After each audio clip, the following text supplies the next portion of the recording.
What's going on, everybody? Welcome to another episode of Two Knicks Chicks. I'm your girl, Lady, and the chef, joined by my co host. Diva 21. What's up, everybody? I hope everyone had a great Thanksgiving. I know I enjoyed my Thanksgiving. Did you enjoy yours? Oh yeah, the food was plentiful and had a lot of family over, Yeah, but I it was think you good end though. up hosting. Yes, I did. Well, now that we got the Thanksgiving festivities out the way, let's talk Knicks basketball. The Knicks did play the Miami Heat yesterday for their third in season NBA in season tournament game. The Knicks, for me, this was a must win for the Knicks, just because there was also some shakeups on the East side for the NBA in season tournament games. So I know Orlando beat Boston, so that made this game pretty critical and interesting for the Knicks Miami matchup yesterday. The Knicks actually rallied from 21 down to win that game.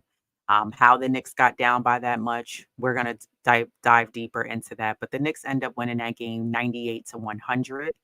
Um, let's go over some field goal percentages before we dive deeper into that game. So, as far as team stats, field goal percentages, the Knicks were at 48%, Miami 39.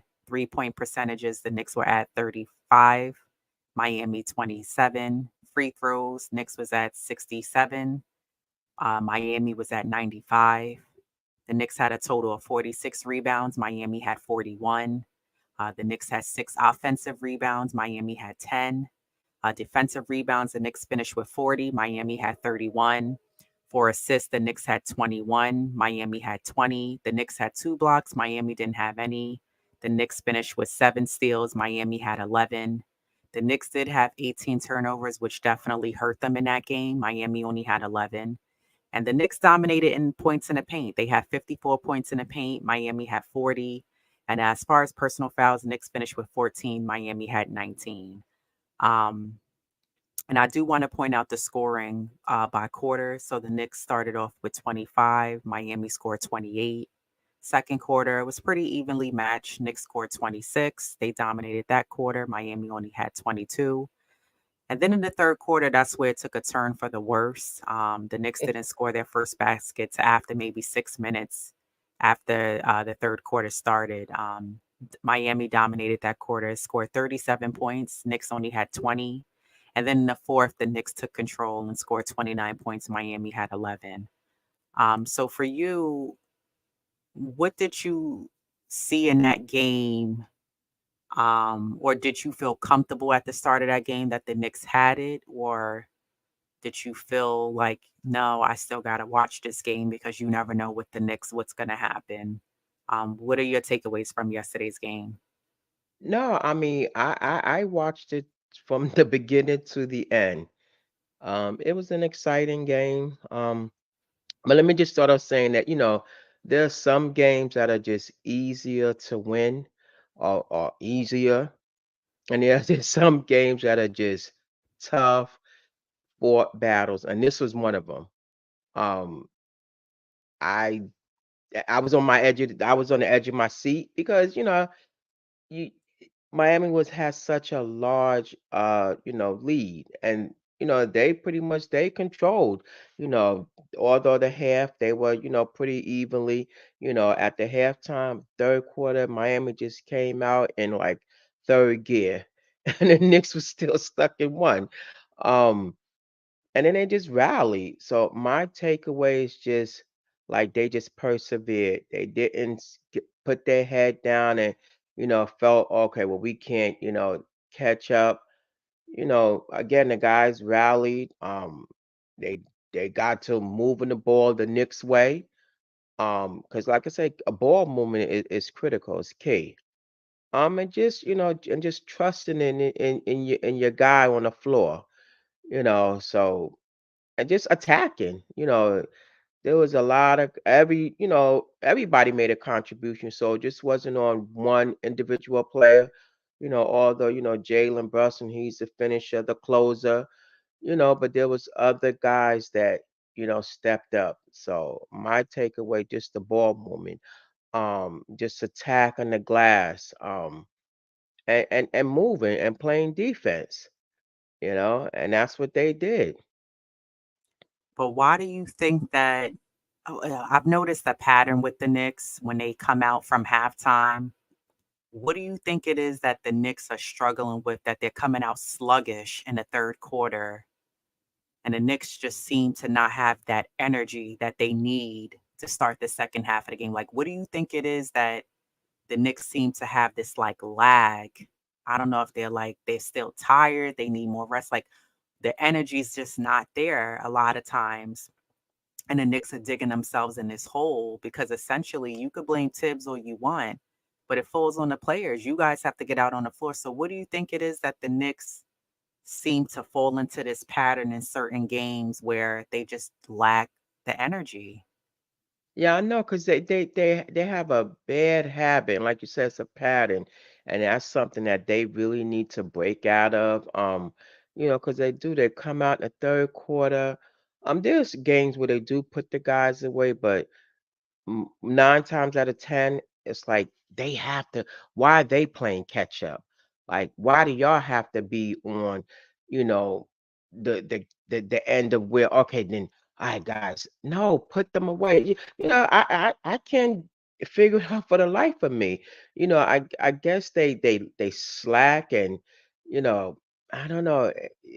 They just, I don't know, be complacent, and and they stop the ball movement. I don't know what it is with them.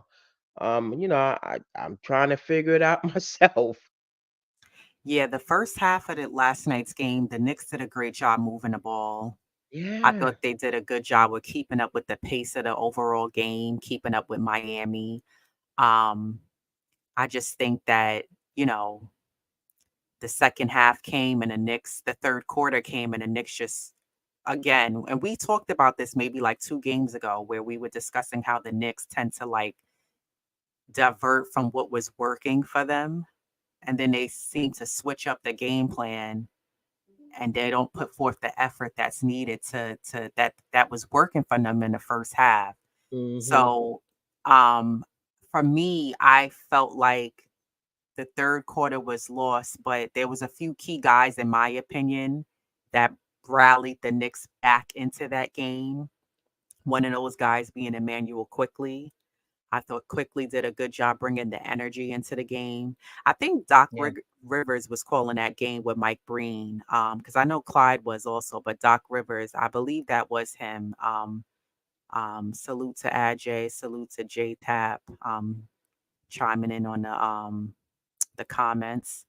Um, Doc has said how quickly he brings a sense of energy to the game. And I truly believe that Quickly brought an energy that was missing to the game. And for kudos sure. to him for bringing the Knicks back into that game. I thought he did a great job doing what he needed to do to bring the Knicks in and bringing that energy that was needed and putting points on the board. I thought RJ did a great job driving to the hole, getting the Knicks some easy baskets. And I thought Jalen Brunson just did what Jalen Brunson does. And he was nice and aggressive and took it to guys. I think if it wasn't for those 3 guys, we didn't really have a shot of coming back. And I agree with you. No, the Knicks' energy didn't fall. They didn't, think that they had, the game was lost and, because they could have done that. But I Yeah, think that sometimes, like you and I always say, you need who's going to be the next man up and step up. And I thought Quickly stepped up to the plate. He did what he needed to do, and he gave the Knicks points. Um, and even, Josh Hart had a pretty decent game. So yeah. who for you was some players that you thought, helped us get over the hump and close out that game yesterday? Well, I definitely, iHeart, Mitch, he got into foul woes, so, sort of threw him off his game, so, Hartenstein, he stepped up. His contribution, he didn't score a lot, but it was what he did, to keep them, in the game. And he filled in that gap for Mitch. Mitch struggled, so he was on the bench for, a good portion of the game. So, Hartenstein, for me, that was a big contribution, for the Knicks. And outside of, quickly, and the other guys and Grimes, he sat down because he's clearly struggling. Grimes is He just not it. yeah, he's he's He's he's just really not it. struggling. And just offensively, the defense is there, but like just one sportscaster, I heard it on the radio. He said, our offense, what's that? Win games. Rather defense wins games and offense wins championships. Um, or it might have been vice versa, but whichever one, Grimes is truly struggling. And I mentioned to you the other day, I was looking at his stats, and what we had, how many games we're at. Grimes has 96. yet to hit a free throw. He went to the free throw line once. So there's a disconnect on that court somewhere. And he needs to figure it out because he's key. He's gonna, we're gonna need him down the stretch. And he needs to figure it out real soon. There's no way your starter has went to the line once. Yeah, and I didn't even know that until you told me that last night. Yeah, I just find that like astonishing that Grimes hasn't only been to the free throw line once so far, yeah, out of what, 16 games so far, roughly the Knicks yeah, have played. So yeah, 15, 16 games. So yeah, I don't, and we've had a whole discussion about Grimes and what do we think that it is with him, if it's the confidence, if it's just a lack of like being ready, is it the skill set, him working on his game personally. Um, I don't know what it is with Grimes, but I just think yeah, Grimes needs to be on the bench. I've said this, or the Knicks need to make some moves and ship off Grimes, Fournier. We was talking about that, maybe possibly looking to bring in DeRozan or someone. He's just not it for the Knicks, and at least yeah, not for a starter for the Knicks. yeah. Um, So, hmm Let me ask you though, as far as Mitchell Robinson, do you think Mitchell Robinson was a match for Bam? Yeah, I think Mitch, he's definitely a good match for him. He was just struggling. He just had an off night. Any other night, Mitch is on, and players do that. They have and they will have an off night or a game or throughout the season. It's an 82 game season. They're not going to be on point the whole 82, but that's why you have other guys to fill that gap and fill that role, and that's what Hartenstein did. But I definitely think, Mitch is a match for Bam. And he can hold his own. I say that because I think of last year in the playoffs. Mm, To me, I don't think Mitch was able to contain him as well. So that's why looking into yesterday's game, I said, well, is Mitch a good contender against Bam Adebayo, or is it that? And I get it, players do have off games. You know what I mean? Like it's bound to happen. It's natural. You're not going to mhm, be on all 82 games of the season, but to me, I feel like Bam out. He plays dirty one, but I think Bam he outplays Mitch a little bit to some degree, and not because he's doing anything spectacular on the court. Yes, I agree. I thought Hartenstein did was able to keep up with him a little better. He had a bit more bounce in his step, even though Hartenstein is bound to he gets in foul trouble very easily. But I don't know. I feel like maybe when we play them again, I'm gonna watch Mitch again closely against Bam because like when we played last season in the playoffs and we played against Cleveland, Mitch was fantastic. And then when we met Miami, they somehow figured out a way to like shut Mitch down. And Mitch couldn't really have his way. And there was a couple of passes yesterday, like I saw they missed giving to Mitch, like Brunson missed Mitch a few times on a couple of nice passes. Um, mhm. I didn't know if one of the passes that Randall threw was meant for Mitch, but he threw it to RJ and RJ shot the corner three. So I don't know. I don't know if it was that the way he was defended, or is it that Mitch is not a good contender going against Bam.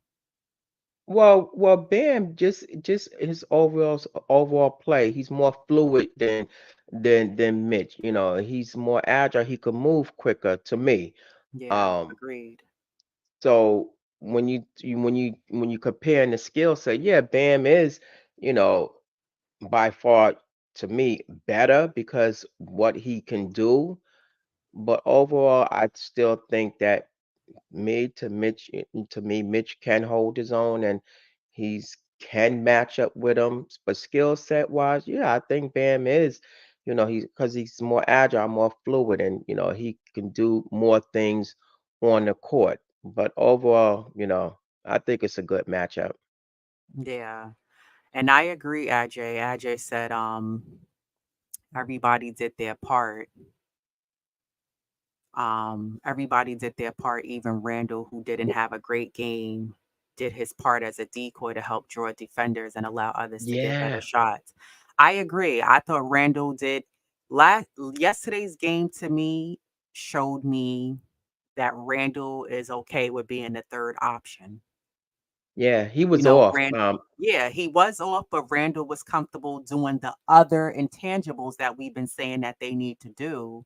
And I thought Randall did the other little things. He helped out on the boards. He helped out with screens. He allowed other guys to get to their spots. And that was Yeah, a game where to me he didn't force anything. He knew he yeah. was off. He Hmm. didn't get in his head. He wasn't pouting. I thought he played a decent game. Sometimes he's not going to give us 20 points a night, on a game. But I thought Randall did play his part really well. I agree with you, Ajay. Yeah, for sure. Yeah, yeah. He didn't force it. He knew that he was having an off night.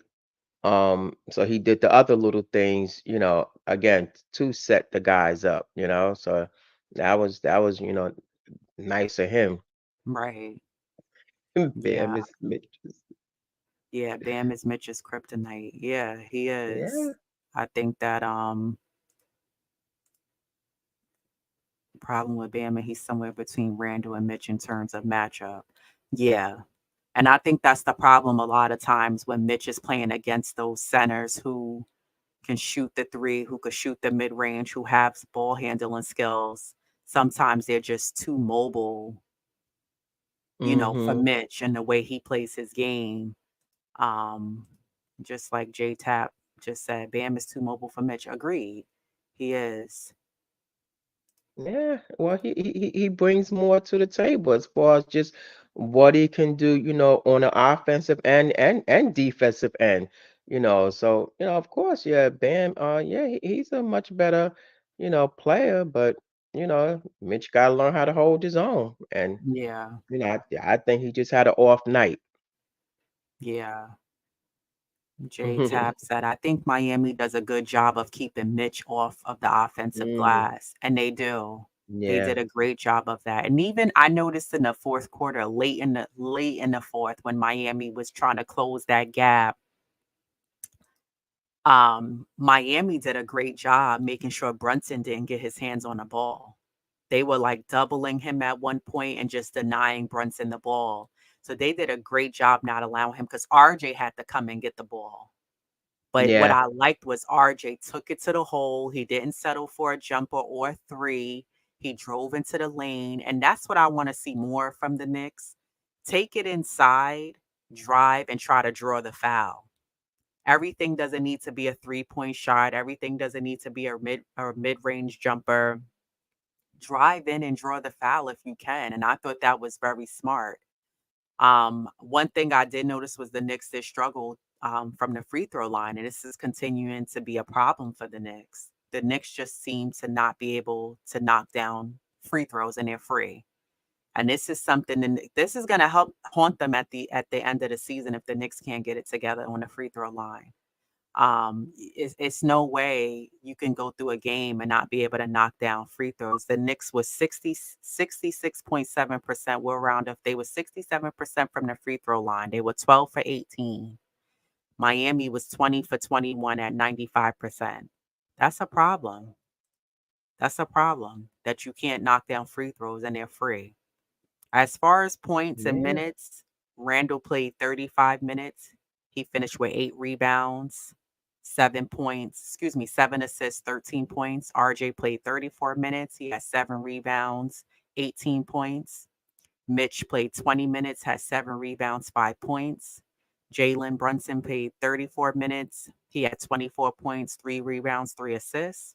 Quentin Grimes played 21 minutes and he had 3 points, 2 assists. And that 3 points that he had was that three he hit right before halftime to close out the first half.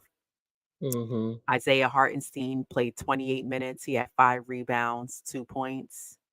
Josh Hart played 26 minutes. He had 8 rebounds, 4 assists, 10 points. Quickly played 26 minutes. He had 20 points, 4 rebounds, 2 assists. And the big ragu, Dante DiVincenzo, played 16 minutes. He had 5 points, 4 rebounds, and 1 assist. How do you feel about the points as far as DiVincenzo and Grimes? Do you feel like Dante should have gotten more minutes? Well, for sure. But, as, the chatter is like, well, DiVincenzo is a good, a spark off the bench. So you kind of like, need that spark. And Grimes is in there for defensive purposes, and I get it. Um, maybe for now, like, that's a good look. Because there's other guys that are, scoring. So, yeah, I wish he can get more minutes, but it's a coach's thing, and that's what they're going with. Um, Maybe things is a change and switch, down the road. But right now it is what it is. Yeah. I mean, I agree with you. I thought Josh Hart had a nice game. He had a Oh nice, yeah. well balanced game. And this is what I want to see from Josh Hart. I want to see a more balanced game like he had yesterday. Um, and for him to be able to step up like he did. He has some nice passes that he made. He did a nice couple of nice drives to the basket, which were nice for us. Yeah. Um, you know, and like we talked about also with Emmanuel Quickly. I mean, Quickly was like the difference maker in that third quarter for the Knicks.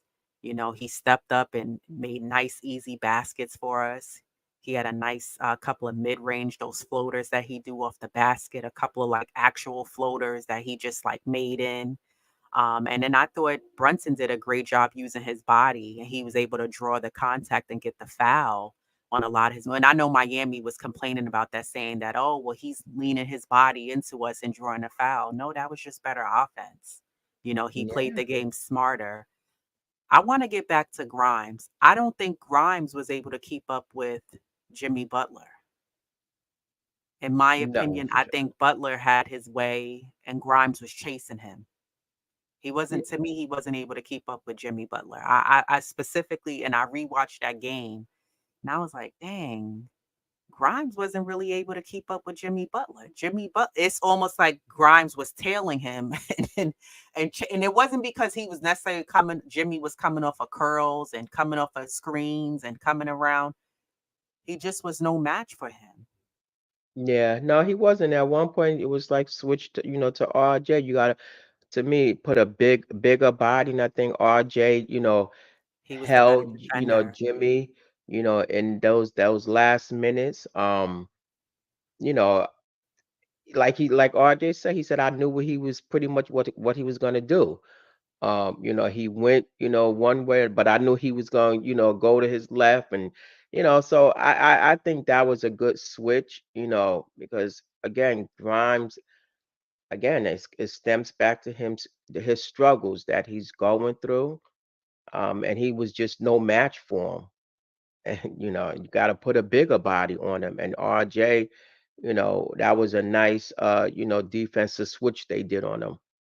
But So do you think they should have done that defensive switch sooner in the game? Because why did Tibbs wait so late and kept Grimes on Jimmy when, to me, I agree 100% with you. RJ was the better match against Jimmy. And here's the thing, I get that Grimes, he's not doing his thing offensively, but part of the reason why Grimes started is for his defensive efforts and because defensively he's a great defender. And I'm not saying should be able to defend anybody in the league because a lot of players just are better offensively. They're quicker, they're better, their game is just better. But to me, I just thought Grimes just wasn't a match against Jimmy Butler defensively. We knew I didn't have high hopes for for Grimes to do anything offensively for us. But on the defensive end, I mean, even late in the second, I was like, well, what? I thought maybe Tibbs would have done the switch and brought RJ to guard Jimmy Butler. And he kept Grimes on him. And I was like, why? Grimes just, he wasn't the answer. well, he held them to me, to a certain degree because it wasn't like Jimmy, Butler went off. No, he didn't. So that counts for something because he didn't go off, so he held them to a certain degree. But there was just one point, I guess, where Butler was just more fluid, in his movements, and so I think that's where the switch was between RJ and Grimes defensively. Um, so I thought it was a good matchup, for them in the beginning. Yeah, I mean, I don't know. We'll see what happens with Grimes. Yeah, I and well, again, I know he's not going to be able to pull it off every night defensively. I thought RJ Barrett played a really great game. I thought RJ was aggressive. RJ was in the right spots. RJ's game just seems to be where it needs to be this season. I think a lot of true Knicks fans were like calling out for RJ to step it up. And RJ has proved that he stepped his game up this season. He yeah. looks more sure and confident of where he's going to the basket. His shot looks a lot better. It's not hitting the front of the rim or the back of the backboard and bouncing off hard. And even when he's driving, I know a lot of times last season, RJ would drive to the basket and players would like reach their hand and they would be able to tap the ball out. And, he would go up empty handed because they were able to tap the ball out of his hands because he wasn't protecting the ball well. This season, he's protecting the ball a lot better when he's going up and he's going up stronger and he's finishing on those drives, which is nice to see. But I thought RJ definitely was the difference maker also for us in that fourth quarter, along Oh, with for sure. Emmanuel quickly. The way I think it was quickly hit a three. I think it was quickly hit a three, and that brought us within maybe like 10. And then RJ had drove, and I think he tied it or got us into the lead late in the fourth. And when RJ drove to that basket with authority and he made that and he got the foul, so it was the Now, and one yeah. and the foul. That was just like really nice because he could have settled and drove or tried to do like a step back and drove. But I love the fact that he took it to the basket. And these are the changes that I want to see within the Knicks team. Like guys not settling, thinking, "Oh, I'm gonna just take the three," but actually driving to the hole. So I thought RJ played a really overall well-rounded game. In my opinion, I thought he was a difference maker and he stepped up. And also the Knicks, they read, Miami because they became stagnant. And your bully Yeah, ball Barry, that's a good one. The Knicks, they read Miami's like offense. They in the fourth quarter they became stagnant, so they got away from what they typically do.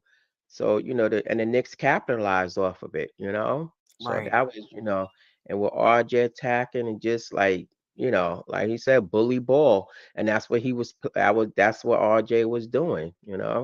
right. I Yeah, was I thought that the Knicks did RJ did a really good job stepping up because if you compare like with last season, maybe the season before last, RJ sometimes wouldn't step up when we needed him. It was like we was more relying upon Randall and we were relying upon Brunson to step up and do what they needed to do. And we couldn't, get anything from RJ. But this season, RJ and Quickly are not playing any games. They're like, we're here. We're going to do what we need to do and step up. So I liked what I saw. And I'm happy that the Knicks got this win because to me, Miami was on a roll in the NBA in season tournament. I think they were like 2-0, right? Yeah, and not just that, they won the 9 out of 10, their last 9 out of 10 games. So, they were on a winning streak. So we definitely needed that win just for in season or just like Thibodeau said, in season, out season. You still gotta play, you gotta win. Right. So that was a good win for them. Yeah.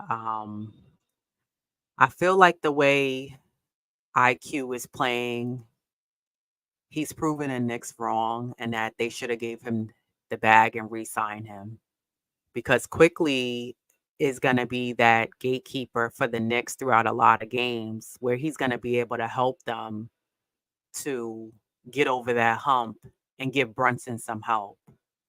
And I say that because Randall's okay with being the third, sometimes maybe even the fourth option.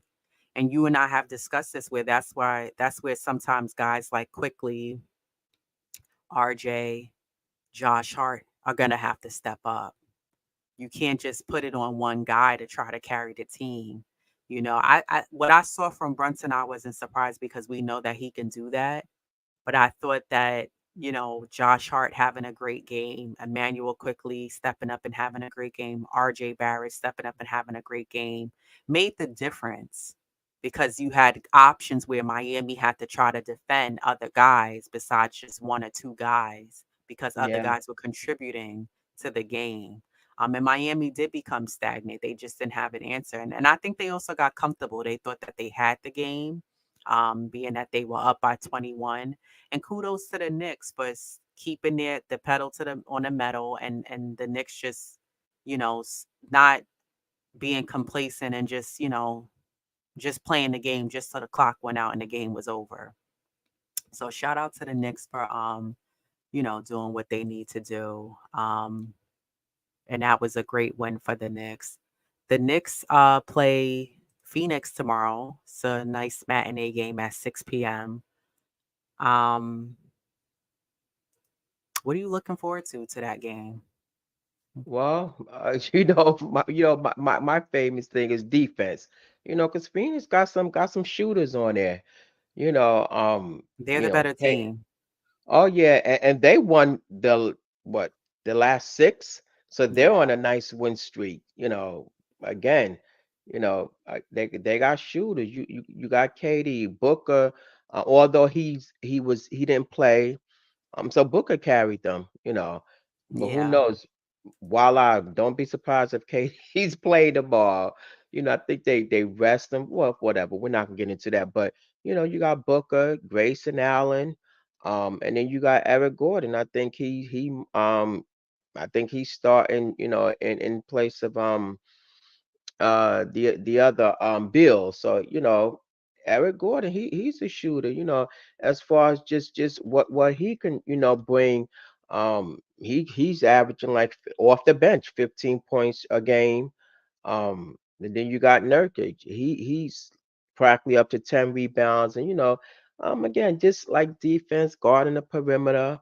Um, and watch your turnovers. Ball yeah, movement is key.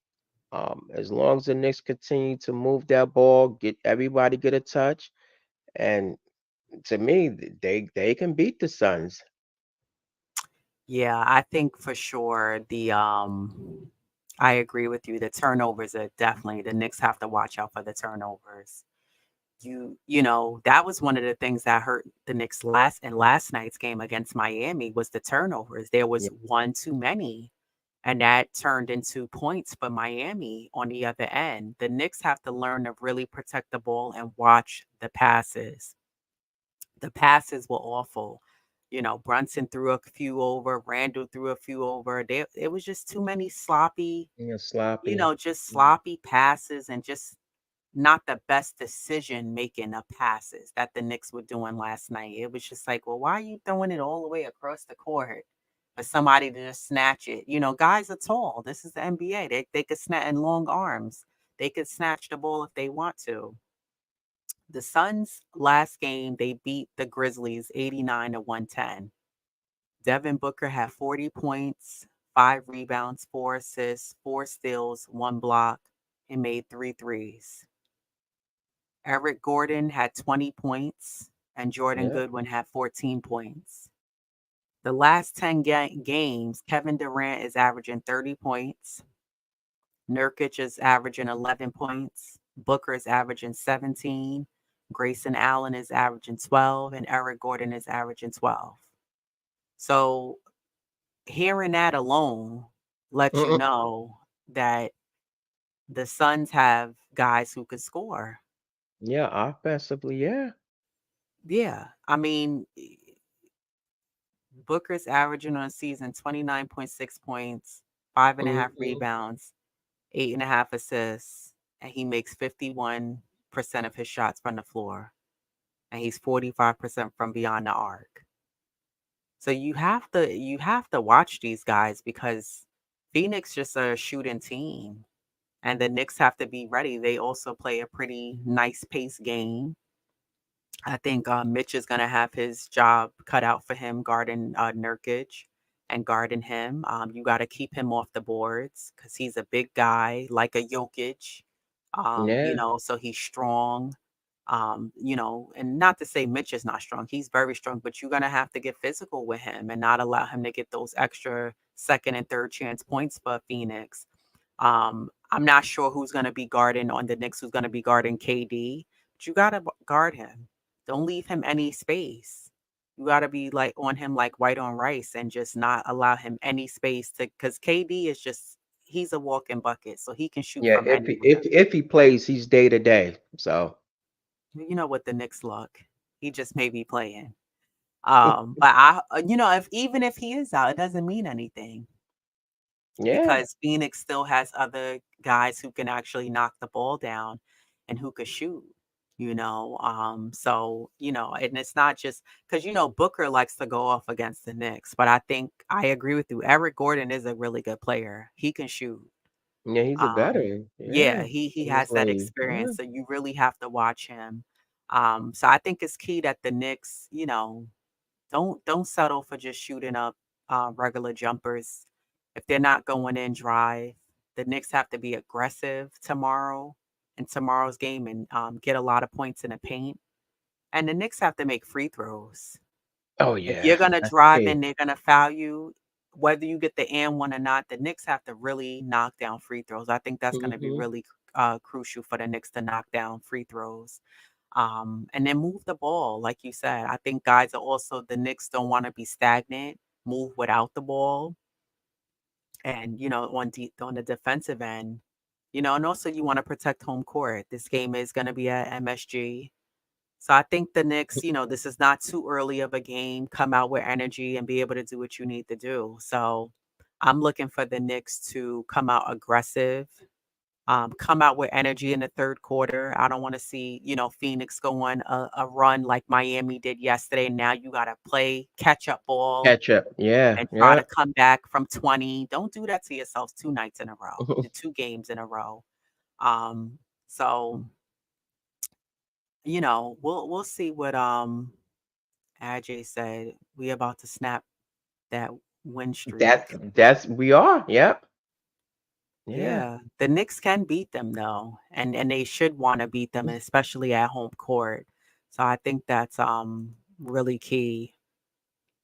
For whatever reason, we always play well against Phoenix. Yeah, we do. The It's like Knicks do play well. I think the Knicks also do pretty good against like Milwaukee, but we fall short. No, seriously, I'm not even trying to be funny. well, for the Phoenix, it's matchup wise, I think we're like, Yeah, it's even. a So better. it's Yeah. yeah, right. You know? So who do you have for tomorrow's game? What are your predictions for tomorrow's game? Or really, I should ask you for the next two games because we play Phoenix tomorrow at 6, and then the Knicks play their next in-season tournament against Charlotte on Tuesday at 7:30. So what are your predictions for the next two games tomorrow and then the next game on Tuesday? And then we have Detroit on Thursday, so because they're on a four game home streak. They can't buy a win. Well, But those are I the don't teams you don't sleep I on. agree. I don't want to put it past um I don't want Well, to put it past I'm the Knicks. I'm predicting the Knicks to go 4-0. I mean, why not? I'm predicting them to take all four of these games Wait, where you getting four? What am I because they missing? have Phoenix tomorrow, Charlotte Tuesday, and then Tuesday. Detroit Thursday. They home. That's three. And they played Miami yesterday. That's Oh, four. oh, so you included Miami. Oh, Oh okay. yeah, I'm 4-0. Oh, okay. I'm gonna ride with you on this one because for Mhm. sure Tuesday's game against Charlotte, that's a win. There's no reason why you've already beat Charlotte twice. No reason why you should lose that game. And that's also a critical game as well because that's an in-season tournament game. So the Knicks want to keep this win streak so you keep your hopes alive in the NBA in-season tournament. Thursday's game against Detroit, you don't want to sleep on Detroit, but the Knicks can beat Detroit. So Tuesday and Thursday for me are definite wins. I definitely got the Knicks winning those two games. Um, and then tomorrow's game against the Suns, I got the Knicks winning. I got the Knicks winning the game. And then I think the Knicks they're playing, yeah, they're playing back to back because they play Friday too against the Raptors. So they Yeah, play yeah. Thursday against Detroit and then they play Friday against Toronto. So which Toronto's doing, oh, they're not doing that great this season so far. But to me, if the Knicks could get a nice win streak going this week, that'd be nice for them to carry that momentum and be able to prove that they can also win games at home. So Yeah. I'm rocking with you. I'm gonna go 4 now. Well, I should even say 5 because I'm gonna count Friday's game against Toronto. Yeah, So I go with that 5-0 then. yeah,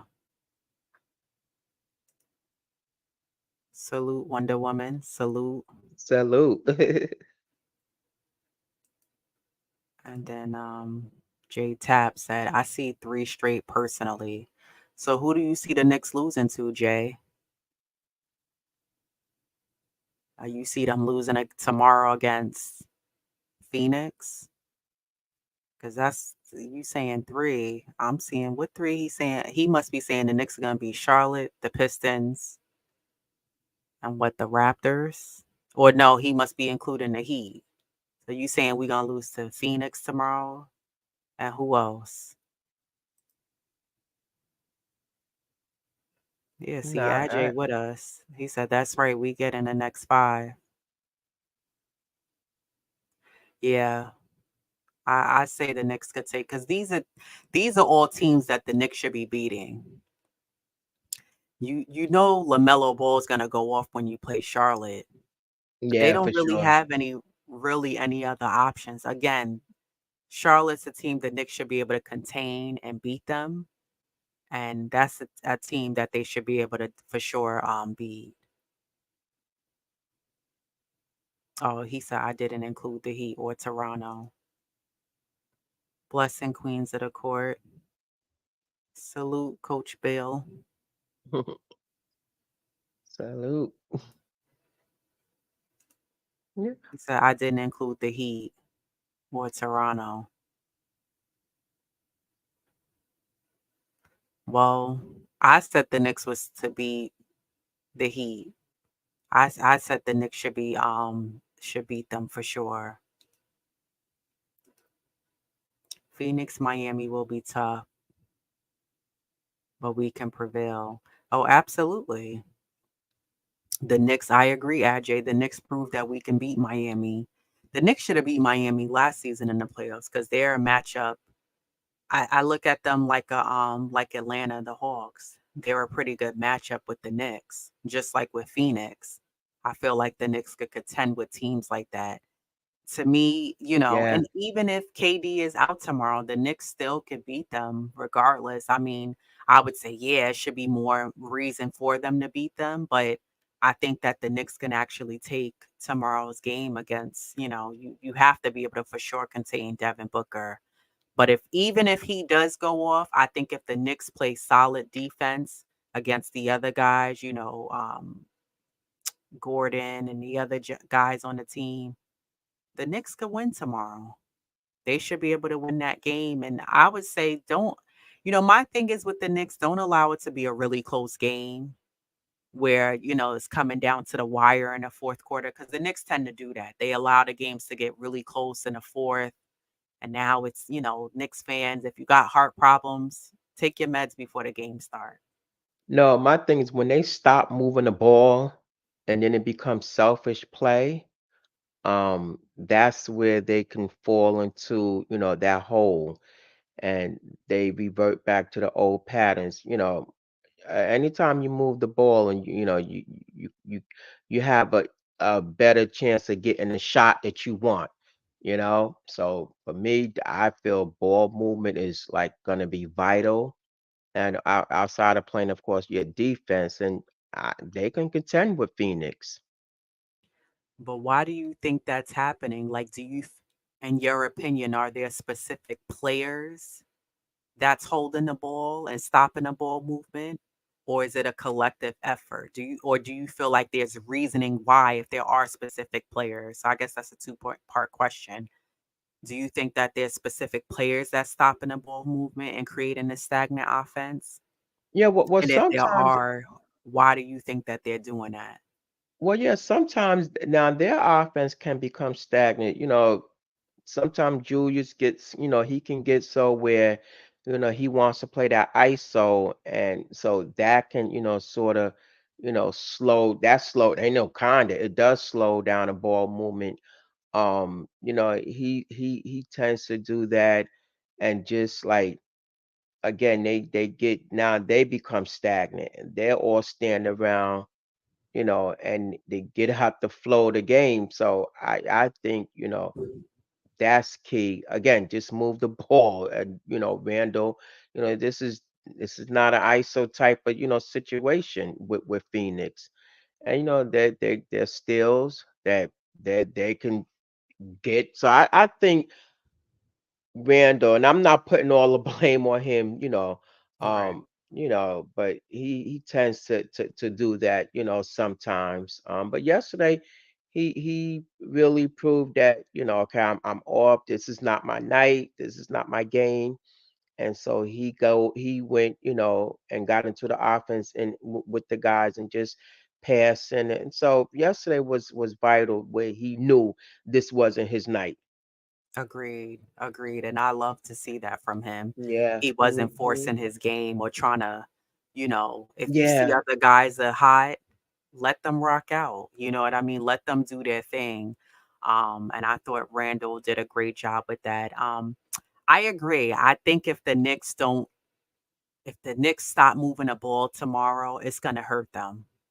If guys are also not moving without the ball, that's gonna hurt them because you're allowing Phoenix to set up the defense. They're able to read the offense and where the ball is going to move, and it just the Knicks offense will become very predictable. And they're going to kind of know what you guys are doing because there's no movement. It's very stagnant. You're also allowing them to catch their breath because they're not really having to move as much. Um, Coach Bell said if we can guard the Suns 3 point, Mhm. we can get the W. We got the edge in boards, fast break points, and second chance points. I agree. The problem with the Knicks is the 3 point, the perimeter shooting has defense has been our issue so far this season. The Knicks cannot seem to guard the perimeter three. And this is where teams are hurting the Knicks because when teams are hot, the Knicks just seem to leave way too much space, or we find ourselves playing help defense and double teaming. And now the Knicks players are trying to run out to the 3 point line. And Yeah, like and like yesterday, they tripled. What's the kid? Wacaz. Why y'all got three guys on him? on them. I didn't What? understand that. Yeah. And that's what I mean with the Knicks. Like sometimes the double teaming, and I get why they do the help defense. You and I was just talking about this like 2 episodes ago. Sometimes Mitch and Hartenstein are stuck in between a rock and a hard place because they're backing down trying to guard their man, but then Hmm. they see whoever guard on the Knicks loses their man. It's like, well, do I go up and guard him? But if I go up and guard him, now my man is going to be open and there's nobody to cover me. So it's one of those things where defensively, the Knicks have to get better defensively as a team. There's still the Knicks are they're making progress, but I think the defense has to get better. The free throw shooting has to get better. Rebounding. The Knicks they're doing pretty good because they are out rebounding teams, but I think you want to keep that up. But the And your perimeter deep turnovers. the turnovers is another Yeah. big problem. We turn the ball over way too many times per game. They have to start Hmm. to cut that number down. It's way too many because it's turning into offensive boards on for the other team. So I think the Knicks have to definitely, I agree with you. If the Knicks can guard the Suns 3-pointers, yes, the Knicks could win. But if they can't close out on the three, that's going to be a huge problem for the Knicks. These New York Knicks turnovers got my hairline backing up like yeah. The I'm LIE traffic. yeah, the LIE is yeah. Yeah, the turnovers, it's a problem. It's a problem. It's too many. I don't understand why the Knicks are turning over the ball this many times either. I think it's part of it is just the decision making, and the basketball IQ. The Knicks seem to like sometimes the decisions that they make, it's not the best decisions as far as a pass or even sometimes the type of pass. Sometimes everything don't need to be a chest pass. Sometimes do a bounce pass. You know what Yeah. I mean? Yeah. Like sometimes you got to be just more aware, more cognizant of like the passes that you're making and when you're throwing the pass to your your teammate. So yeah, the turnovers is something for sure. The Knicks got to work on for sure. Sometimes Hartenstein is out there begging for his teammates to cut to the rim. Agreed. Because you know what Hartenstein and DiVincenzo do well? They know how to split the D Yeah.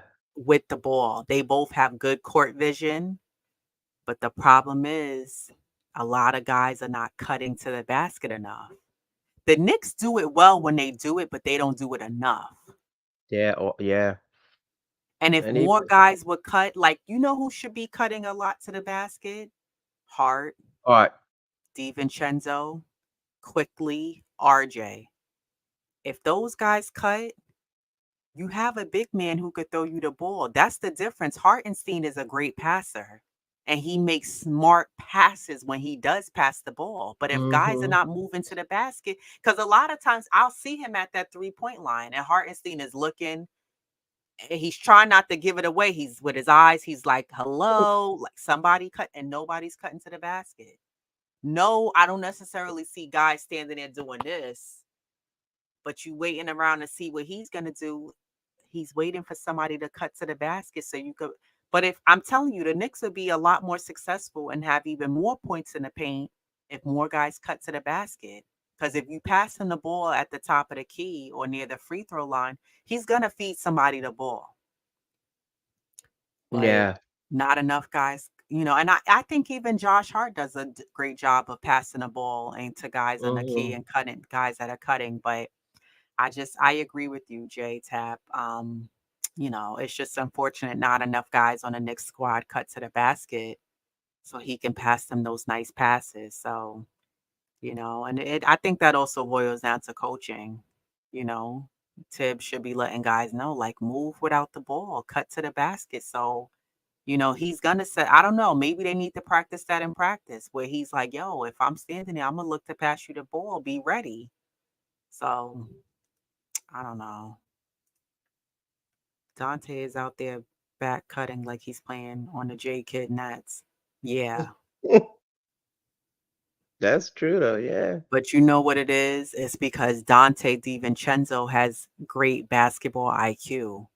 Jason Kidd had great basketball IQ. Oh, He yeah. not only did he have great court vision, he had That's a great yeah. passing, he had great timing on his passes and he didn't stop his dribble, like he had eyes in the back of his head. The way he used to throw Kenyon Martin those nice passes and Richard Jefferson those nice passes. But I think with DiVincenzo, and you and I spoke about this, him coming from those better elite teams, Milwaukee, the Golden State Warriors, that experience and playing with other guys who's won championships, he has that IQ that he can bring over to the Knicks. And this is why I say to me, and I heard, when guys like Ad J and DJ Shuttle said that they need him to come off of the second unit, the bench, to contribute to the bench. But I think that he sometimes should get that starting role to me. Or even I mean, I like Josh Hart coming off the bench, but I think, the big Ragu, he just brings more pizzazz to the game than Grimes will give you. Yeah, and just the offense alone, maybe give that spark, and and again, that's why it's rotation. You could rotate them. Yeah. Yeah. I don't know. I love Hartenstein at the elbow extended. Tibbs has a Tim Duncan option. Maybe Mm. Tibbs should hire Manu Ginobili to teach these cats how to move and get open. Yeah, that would be a good hire. That would be a really good hire for the Knicks to teach guys how to move without the ball. And then, he has that Euro style of play. And, those guys move without the ball, Yeah. unlike players here. Jesus. um, yeah, I love Hartenstein at the elbow. I agree. I think Hartenstein is great at the elbow, just because he's a great passer. But he's not utilized enough to his abilities. He can also shoot the three, and I don't think Tibbs wants him shooting the three. I'm not saying he's a great three-point shooter, but it gives us an X factor option where teams that have to pull out and defend him because he can shoot that three. So I just think, we've talked about this. Sometimes the middle is too cluttered because guys seem to be in the way. But I think him and Hartenstein and Mitch do a great job at boxing out, but also they do a great job at setting that screen so whoever is driving can't come in and try to guard that player. So I've noticed that they both do a great job doing that really well. Yeah, this is Saturday church. It's Nick's church. Y'all having church up in Yeah, here. Preach preach fast. fast. Yeah, this is Nick's church. This is Saturday Nick's church. But yeah, anything else for you before we get out of here? No, I'm just excited for tomorrow's game because I know it's winnable, and yeah. And I was looking at their December schedule. They gotta, they're on the road quite a lot for December. They only got 3 home games, and then they're out on the road, for the bulk of December. So but they're pretty, good home road team, Yeah. but yeah, it'd just be nice if they could just get these wins under their belt and take that show on the road for the most part. Yeah, carry that momentum.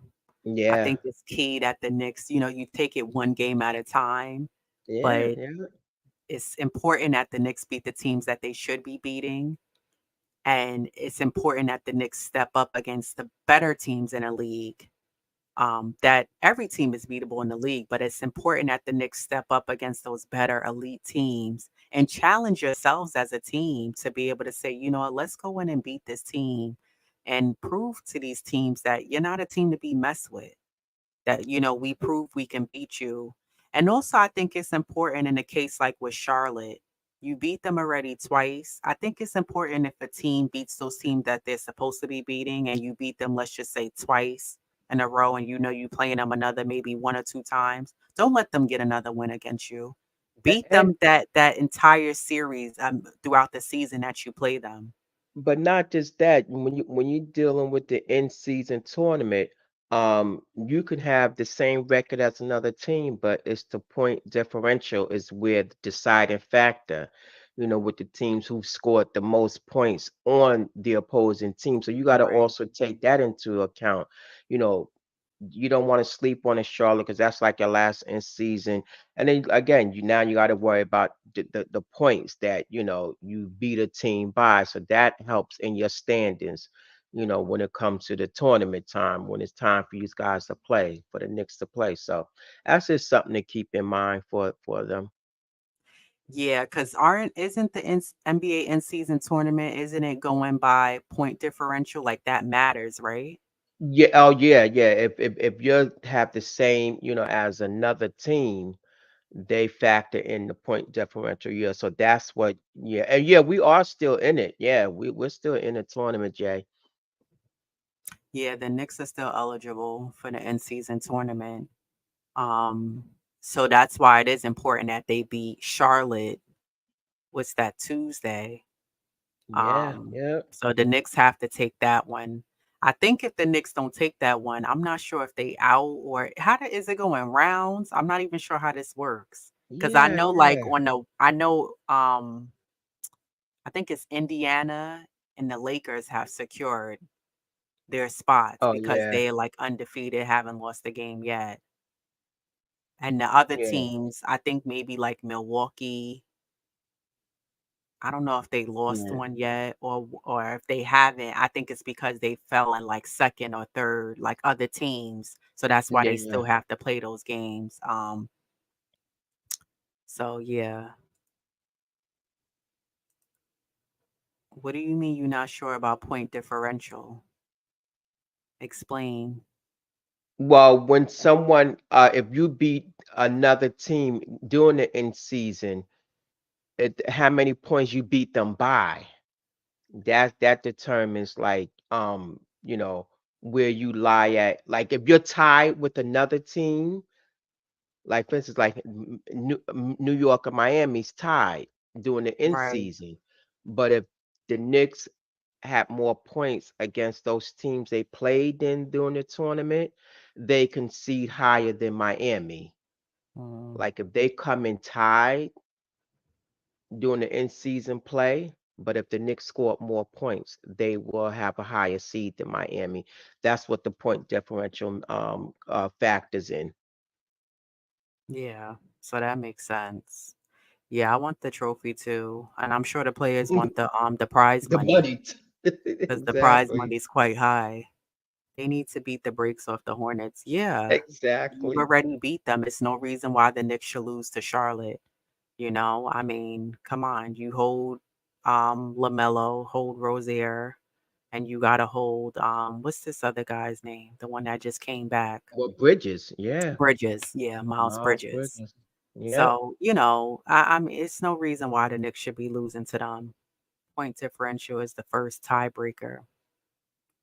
Ajay. Okay. Coach Bell said there are wild cards, but I have no idea. Yeah, I'm quite sure. I don't either. Yeah. What's the margin we need to have up versus how much Miami needs to beat the Bucks by? That's a good question. Do you know? No, yeah. Wow, that's a good question. Yeah, because they've got, yeah, the Bucks. But I think the Bucks, I'm not sure. I think the Bucks are in already, but again, it's always a tiebreak or something. That's, yeah, oh, yeah. Right. Mm. Yeah. Well, as far as in the Eastern standings, the Knicks are sitting in the sixth seed at 9-6. The Heat are in fifth. Phillies in fourth. The Bucks are in third place. Orlando's in second at 11-5, and then the Celtics are number one at 12-4. So I'm gonna find that out though, the margin though. I think Miami, Milwaukee, and New York will all be tied. Yeah, it's gonna be a interesting shakeup to the NBA in season tournament. 25 points victory. Salute Knicks are nice. Salute, salute. Amazing game. Yeah. We were talking about that Knicks are nice. How the Knicks, that was a great in season win for them. My neighbors are like doing their leaves. That's so rude. That is so rude. But yeah, anything else before we get out of here? No, I'm gonna definitely look up that question though for sure. Yeah, that was a nice question, but no. Oh wow. Can you read that out loud? Because I got the noise. It says per ESPN, Milwaukee is a plus 7 point differential. Oh, okay.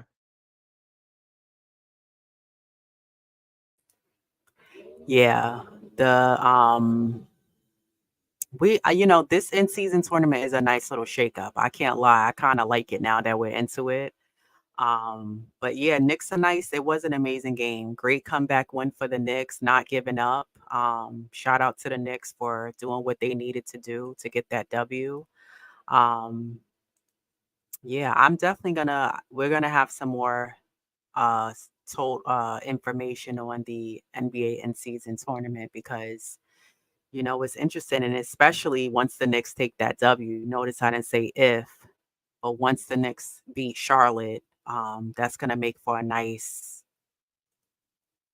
little shakedown because the Knicks are the underdogs, so no one's expecting the Knicks to beat any team. So I think the Knicks, like I said, take it one game at a time, and at the same time continue to win the games that we're playing throughout the season, which I know the NBA in season counts.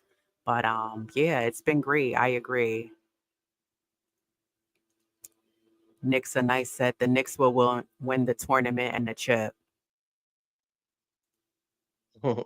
That's what I'm hoping for. Yesterday was a must win. I agree.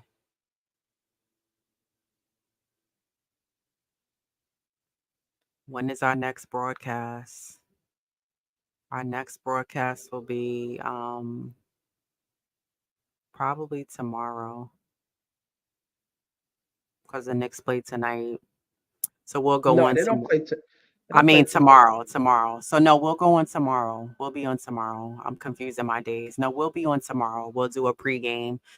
JTAP, we usually do pregame coverage. And then the following day we'll do a postgame coverage on the game and go over what went right, what went wrong. And then also sometimes we are on the NBA, NBK family, Nothing But Knicks. We're usually on Dope Soul Sports Talk. Actually, this coming Wednesday, we will be on an all women's panel on Dope Soul Sports Talk under Nothing But Knicks channel on YouTube. So if you're not tapped in, tap in. We'll be on Wednesday coming up at 7 or 7:30, I believe. So it's a pretty dope show, and you'll like that. Milwaukee is 3-0 plus 13. New York Knicks is 2-1. Yeah. Oh, Milwaukee's 3-0. So they didn't Yeah, lose any yet. Okay. Nice. Knicks are nice. Yeah. We appreciate it. Tune in. It's a really good panel. It's an all women's panel. We're talking all things New York Knicks. We do it once a month. Again, it's on Dope Soul Sports Talk. The channel creator is Queen Stephanie, aka Queen, and it's under the Nothing But Knicks YouTube channel. So subscribe, check in. We appreciate that. We thank you. are. We we we are huge Knicks fans. We don't do this for likes and um, you know, just to try to be cool. Like we like dive into the games. We watch games. We've been Knicks fans for many, many years. So um yeah, keep tuning in. We like I said, we do a lot of pregame coverage and then we also do postgame coverage. So We dive deep into the games. We keep it real. It's raw. Sometimes my notifications. Oh, gotta hit that notification bell. Yeah, Steph, that's our girl. Yeah. She commentates really Salute. well. She always shows love. She pushes for our channel. So shout out to Steph. She's always inviting us on her channel and giving us pointers. And the whole MBK family. Ron from Still Knicks fans, Tony Crow from Knicks and Bruisers and then Losers Lounge. Everybody over there, Ajay showing us love. Jeff, DJ Shuttle, Sim, everyone over at that entire family. Right. And those are my people too. Yeah, right. Yeah, I don't think Orlando has lost the game either, Ajay. I think they're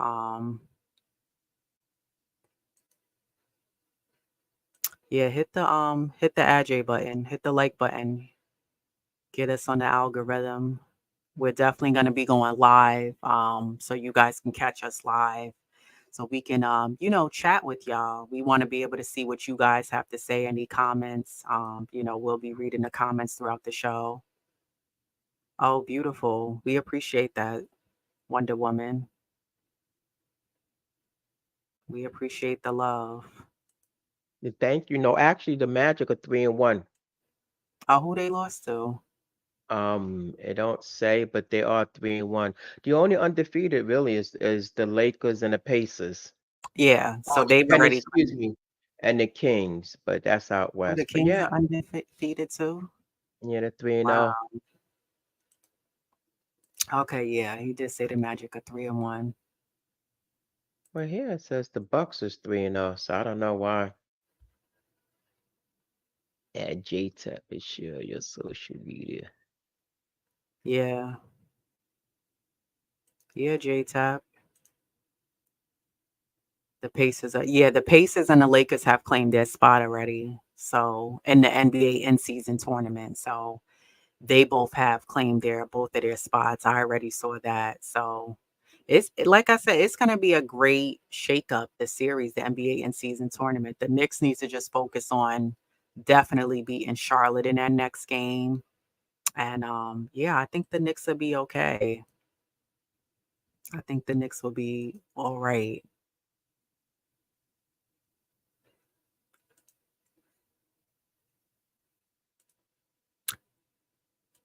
Anything else, Diva Locks?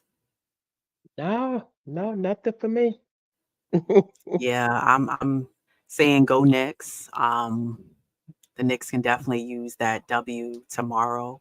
We will be back tomorrow to do a pregame coverage, so tap in. I'll put a little reminder so you guys can see it and be notified when we're gonna go on. But yeah, that's it for me today. As always, thank everybody who's in the chat showing love. Hit the like button, subscribe if you guys are not already subscribed.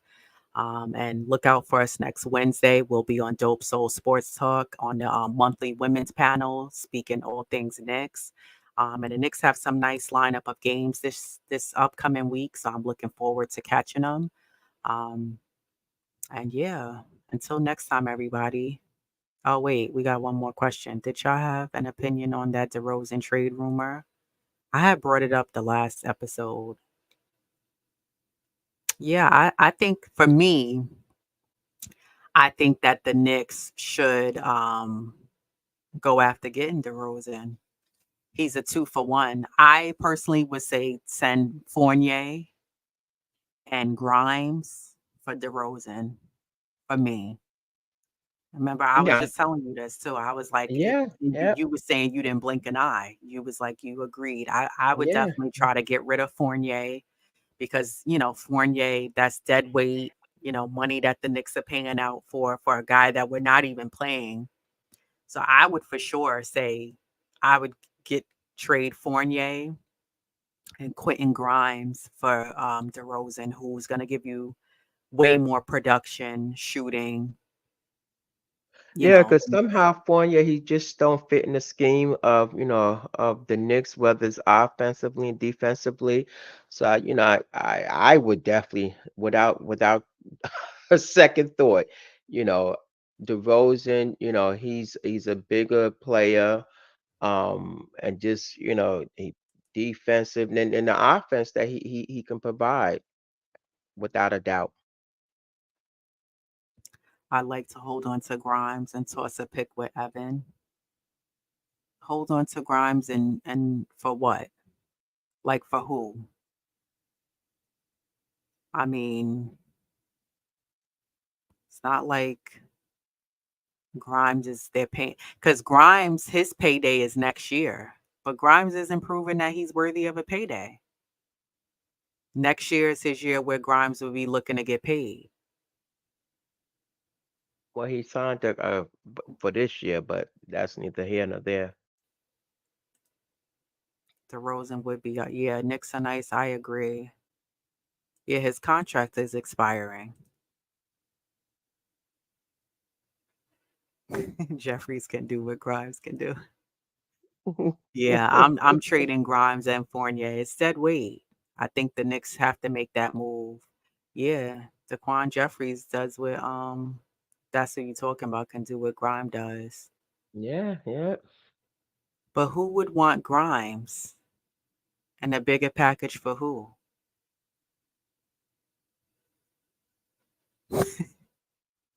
Who would want Grimes? Am I bugging out though? Seriously, Coach Coach Bell, tell me who you talk because who would want still got my schoolgirl crush on Spider. But you would rather have Donovan Mitchell over Jalen Brunson? Because we talked about this too on an episode. Yeah, that's why Donovan and what's the name is not working out because they both need the ball. And Garland, Yeah, and Garland already proclaimed he's the best point guard out there. So he he's said already that. proclaimed. Yeah, yeah, he did. So nah, I'm happy with Brunson. You know, I think we got the best man for the job. I think we got the best point guard for the job. Nah, I want that Mighty Mouse backcourt. Listen, I just don't see teams really. And I could be wrong because sometimes I think like what you were just saying with Fournier, he just doesn't fit into this offense with this team. And that could be the case with Grimes. Maybe Tibbs is not really utilizing Grimes to the best of his capabilities and what Grimes could bring to a team. To some degree, I think it's partial Tibbs. I think Tibbs isn't utilizing Grimes to what he could be doing. But at the same time, it is up to Grimes as the player to go out there and show that he can do something. Yeah, he's definitely not getting the touches that he even got last season. So that could partly be it, just his touches. Because if he can just elevate his game like quickly in RJ, he's a nice, addition in the backcourt with Brunson because he doesn't command the ball as much, unlike a Spider. Like he needs the ball in his hand. So I think if Grimes could just elevate his game, you know, You maybe know, I, go ahead. I was listening to last night. Sim didn't do the post game. It was Ron from Still Knicks fan and Eru.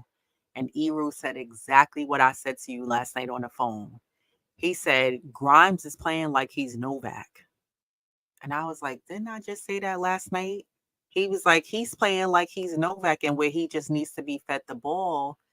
But the difference is Novak can knock the shot down, as Mike Breen would say, bang, and he would knock the shots down. Oh yeah. Grimes, he's not even really looking to take the shot. He's looking to get rid of it like it's a hot potato. And Just the five. coach, It's you just a saying better Spider's a close. better closer, a better closing scorer than Jalen Brunson? I don't I don't know. Moving Grimes would be one less person we gotta play. I agree. Oh, pay. Yeah. Yeah. Grimes is not getting the touches. I don't think Grimes is getting the ball enough. And we talked about this. I think part of it is because I was saying for me, I think players look at Grimes and they're not confident Grimes is going to take the shot or make the shot. So guys is like, you know what, I'm gonna do what I need to do to either score and get that basket. I think that's why Grimes doesn't get as many touches, and Grimes is just not aggressive enough. He doesn't look to take his shot, nor does he drive. Also, and it could be he's not so much involved in the offensive scheme, unlike RJ. But quickly's quickly. Quickly's gonna get He's his. gonna get his, So yeah. he's like, I don't need to be the focal, but unlike, you know, maybe they need to involve him more, in the offensive scheme and give him those touches. And I think he can because he wasn't like this last season. He's struggling, which without a doubt. But I think he just needs more touches in my job. Wow.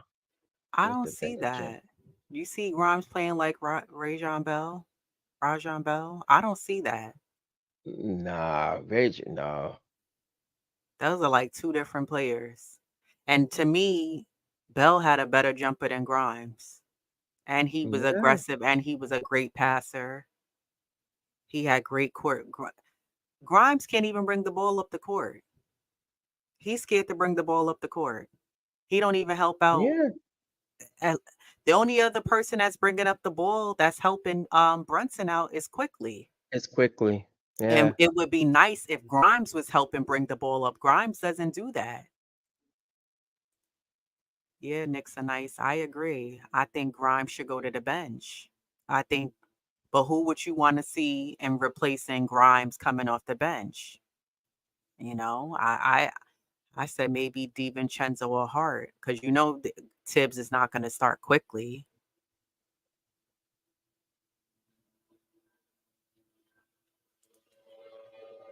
Yeah,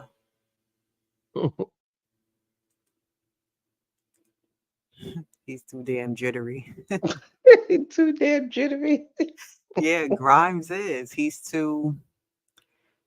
Grimes doesn't seem comfortable out there, but if I had to choose, I would say bring either Hart or DiVincenzo and bring Grimes in the second unit off the bench. And who knows, maybe Grimes will play better with the second unit. But to Yeah. me, Grimes is not a starter. I don't know why they're still riding with that. You know, I don't think Tibbs will let Grimes pee standing Oh, gee. up. It's what like wow, be standing up. Yeah, Wow, that's nice. that's his guy though. That's Tibbs' guy. Yeah, J Tap. I would say Hart, definitely. Yeah, we'll see. I mean, these are definitely changes that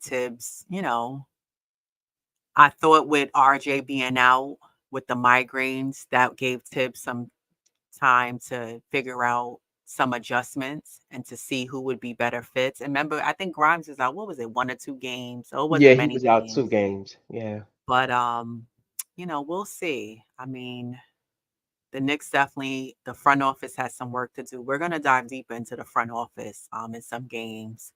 But we'll see. But Yeah. we'll be back Oh, tomorrow, excuse me. family. I appreciate everybody in the chat for showing love, for watching us. Stay tuned for tomorrow. We'll be on. And yeah, we'll see everybody tomorrow. Everybody have a good one. Thank you. Until next time, subscribe, like, leave us a comment. We read every comment and we write back to every comment.